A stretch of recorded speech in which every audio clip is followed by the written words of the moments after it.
الحمد لله القائل وجزاء سيئة سيئة مثلها فمن عفا وأصلح فأجره على الله إنه لا يحب الظالمين. أشهد أن لا إله إلا الله وحده لا شريك له وأشهد أن محمدا عبده ورسوله. اللهم صل وسلم على سيدنا محمد وعلى آله وصحبه أجمعين. أما بعد فيا أيها المسلمون اتقوا الله، أوصيكم وإياي بتقوى الله فقد فاز المتقون. قال الله تعالى: يا أيها الذين آمنوا اتقوا الله حق تقاته ولا تموتن إلا وأنتم مسلمون. Muslimin yang dirahmati Allah Subhanahu wa taala sekalian, saya menyeru agar kita bersama-sama meningkatkan ketakwaan kita kepada Allah Subhanahu wa taala dengan melaksanakan segala perintahnya dan meninggalkan segala larangannya. Marilah kita memberi sepenuh tumpuan kepada khutbah yang akan disampaikan. Janganlah berbual-bual dan berleka-leka dengan telefon bimbit. Semoga khutbah ini akan memberi manfaat kepada kita semua, insya-Allah. Khutbah hari ini yang bertajuk Binalah Kasih Sayang dengan Ukhuwah. Muslimin sedang Jumaat yang dirahmati Allah. Pada masa kini umat Islam menghadapi pelbagai cabaran. Cabaran terbesar hari ini ialah isu perpecahan umat. Ia merupakan cabaran seluruh dunia amnya dan Malaysia khasnya. Cuba tuan-tuan fikirkan, mengapakah umat Islam masa kini amat sukar untuk bersatu? Apakah yang menjadi batu penghalang ke arah kesatuan umat Islam ini? Sedangkan kita beriman dengan Allah yang satu dan berpegang kepada agama Islam yang satu. Seruan penyatuan umat Allah Subhanahu wa taala telah nyatakan di dalam surah Al-Mu'minun ayat 52. A'udzu billahi minasyaitonir rajim. Wa inna hadhihi ummatukum ummatan wahidah wa ana rabbukum fattaqun. Yang bermaksud sesungguhnya agama tauhid ini adalah agama kamu semua, agama yang satu, dan aku adalah Tuhanmu, maka bertakwalah kepadaku. Ayat ini cukup jelas untuk umat Islam memahami betapa pentingnya berpegang teguh kepada dasar akidah Islam sebagai kunci penyatuan. Walaupun berbeza pandangan dalam berbagai isu, namun selagi perbezaan itu tidak melanggar batas akidah dan syariat, seharusnya umat Islam kekal bersatu dan bersaudara. Hadirin yang dirahmati Allah Subhanahu wa taala sekalian. Dalam peristiwa hijrah Rasulullah SAW dan para sahabat ke Yathrib, yakni Madinah, antara perkara terawal yang baginda lakukan ialah mengikat umat Islam dengan ikatan kasih sayang dan persaudaraan antara kaum Ansar dan Muhajirin. Dalam peristiwa ini, bagaimanakah baginda Nabi SAW boleh menyatukan hati kedua kaum ini? Apakah rahsia yang baginda lakukan sehingga kaum Ansar dan Muhajirin boleh bersatu walaupun mereka datang dari latar belakang kaum yang berbeza? Hadirin yang dirahmati Allah, antara nasihat Nabi SAW untuk membina ukhuwah dan melahirkan rasa kasih sesama Muslim ialah: yang pertama, kita hendaklah bersikap ramah dengan memberi salam, sentiasa bertegur sapa dan bertanya khabar sesama kita agar ikatan ukhuwah sentiasa terjalin dan berterusan. Ini dinyatakan dalam sebuah hadis daripada Abu Hurairah radhiyallahu anhu bahwa Rasulullah sallallahu alaihi wasallam bersabda: "La tadkhuluna al-jannata hatta tu'minu wa la tu'minu hatta tahabu aw la adullukum ala shay'in idza fa'altumuhu tahabartum afshu salam bainakum."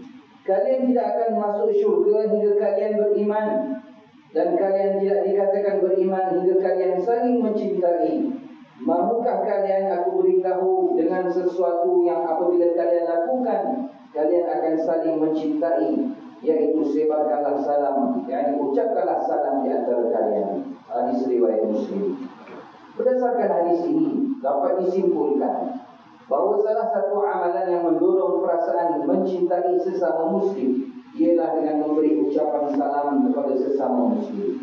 Kalimah salam merupakan suatu ucapan doa kesejahteraan dan kerahmatan untuk saudara se-Islam yang akan menjadi magnet menarik keberkatan daripada Allah Subhanahu wa taala.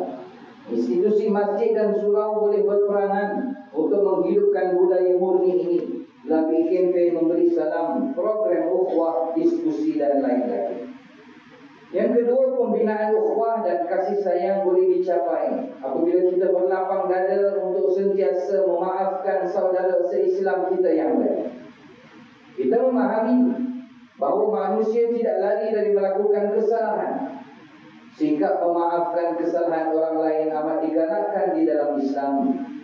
Allah Subhanahu wa taala berfirman dalam surah Asy-Syura ayat 40 yang dinyatakan pada awal khutbah tadi yang bermaksud, dan balasan suatu kejahatan adalah kejahatan yang setimpal.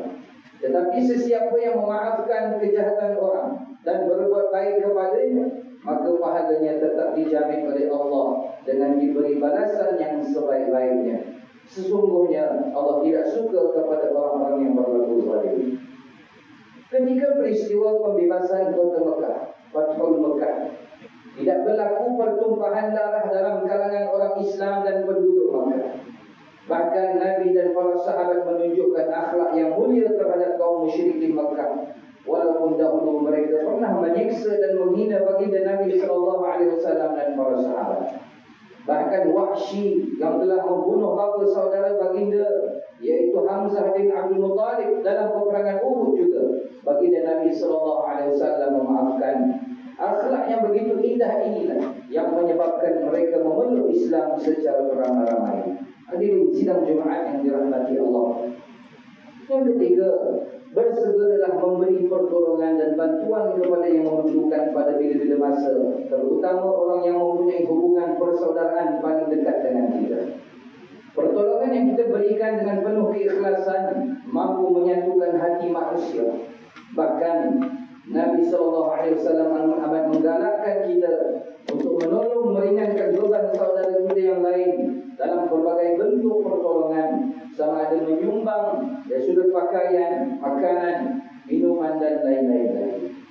Pertolongan kita ini akan merapatkan lagi ukhuwah sesama kita. Hadis daripada Abu Sa'id Al-Khudri bahawa Rasulullah SAW bersabda, "Ayyuma muslimin kasa musliman thawban ala 'udhi, kasahu Allah min khudril jannah. Wa ayyuma muslimin at'ama musliman 'ala ju'in, at'amahu Allah min thimaril jannah. Wa ayyuma muslimin saqa musliman 'ala dhama'in, saqahu Allah min ar-rih, saqallahu min ar-rahiqil makhtum." Yang bermaksud mana-mana muslim yang mengenakan pakaian untuk muslim yang lain yang telanjang, Allah akan memakainya dari pakaian hijau syurga. Mana-mana muslim yang memberi makan seorang muslim yang sedang lapar, Allah akan memberinya makan dari buah syurga. Dan mana-mana muslim yang memberi minuman kepada seorang muslim yang dahaga, Allah akan memberinya minuman dari rahiqil makhtum, yakni minuman dari syurga. Hadis riwayat Abu Dawud. Yang keempat, peranan masjid sebagai nadi penyatuan umat amat penting untuk melahirkan masyarakat yang bersatu padu. Masjid atau surau seharusnya menjadi penggerak utama penyatuan umat dengan mengajak pelbagai pihak seperti Majlis Pengurusan Komuniti Kampung MPKK, surau-surau, persatuan penduduk, NGO dan lain-lain untuk menganjurkan pelbagai aktiviti kemasyarakatan seperti gotong royong, majlis khatan beramai-ramai, pemeriksaan kesihatan percuma, derma darah dan lain-lain yang bertujuan untuk ahli masyarakat dan komuniti setempat bertemu dan beramah mesra hingga menjadikan ukhuwah dan kemesraan sesama masyarakat. Sudah tentu Allah Subhanahu wa taala mencintai hamba-hambanya yang saling membantu dan berkasih sayang, sebagaimana firman Allah Subhanahu wa taala dalam surah An-Nisa ayat 36 yang bermaksud, Dan hendaklah kamu beribadah kepada Allah, dan janganlah kamu menyekutukannya dengan suatu apapun. Hendaklah kamu berbuat baik kepada ibu bapa, kaum kerabat, anak yatim, orang miskin, jiran tetangga yang dekat dan jauh, rakan sejawatan, musafir yang terlantar, serta hamba yang kamu miliki. Sesungguhnya Allah tidak suka kepada orang yang sombong, takabur dan membanggakan diri. Yang kelima, perbanyakkanlah berdoa kepada Allah Subhanahu wa taala, kerana Dialah yang berkuasa menyatukan hati-hati manusia.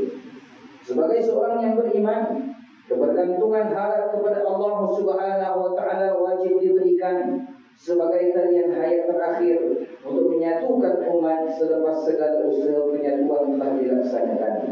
Firman Allah Subhanahu wa taala dalam surah Al-Anfal ayat 63, A'udzu billahi minasyaitonir rajim. Wa alafa baina qulubihim law anfaqta ma fil ardi jami'an ma alafta baina qulubihim walakinna Allah alafa bainahum innahu 'azizun hakim. Dan Dialah yang menyatupadukan di antara hati mereka yang beriman itu.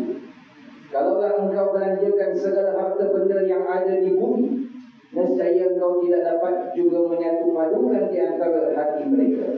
Akan tetapi Allah telah menyatupadukan di antara hati mereka. Sesungguhnya Dialah Maha Kuasa lagi Maha Bijaksana. Hadirin sidang Jumaat yang dirahmati Allah Subhanahu wa taala. Mengakhiri khutbah pada hari ini, khatib menyeru dan mengajak seluruh umat Islam supaya menghayati beberapa pengajaran berikut untuk dijadikan sebagai pedoman hidup kita. Yang pertama, umat Islam adalah bersikap ramah terhadap orang lain dengan membiasakan diri mengucap dan menjawab salam, sentiasa bertegur sapa dan berbagi khabar sesama kita agar ikatan ukhuwah sentiasa terjalin dan berterusan. Yang kedua, umat Islam telah berlapang dada untuk sentiasa memaafkan saudara se-Islam kita yang lain yang merupakan tuntutan dalam Islam. Sesungguhnya Allah Subhanahu wa taala amat mencintai hamba-Nya yang suka memaafkan kesalahan orang lain. Yang ketiga, umat Islam dalam menjadikan masjid sebagai tempat penting untuk membina umat yang bersatu padu dan berkasih sayang sesama manusia. Dan yang keempat, pemimpin umat Islam hendaklah sentiasa menyeru kepada perpaduan, bukannya kepada api permusuhan. A'udzu billahi minasyaitonir rajim. Innamal mu'minuna ikhwatun fa aslihu baina akhawaykum wattaqullaha la'allakum turhamun. Yang bermaksud sebenarnya orang-orang yang beriman itu adalah bersaudara, maka damaikanlah di antara dua saudara kamu yang berperintah itu, dan bertakwalah kepada Allah supaya kamu beroleh rahmat. Surah Al-Hujurat ayat 10. Barakallahu li wa lakum fil Qur'anil azim. Wa nafa'ani wa iyyakum bima fihi min al-ayati wa dhikril hakim. Wa taqabbala minni wa minkum tilawatahu innahu huwas samiul 'alim. Aqulu qawli hadha wa astaghfirullaha al-'azim li wa lakum wa lisa'iril muslimina wal muslimat fastaghfiruhu innahu huwal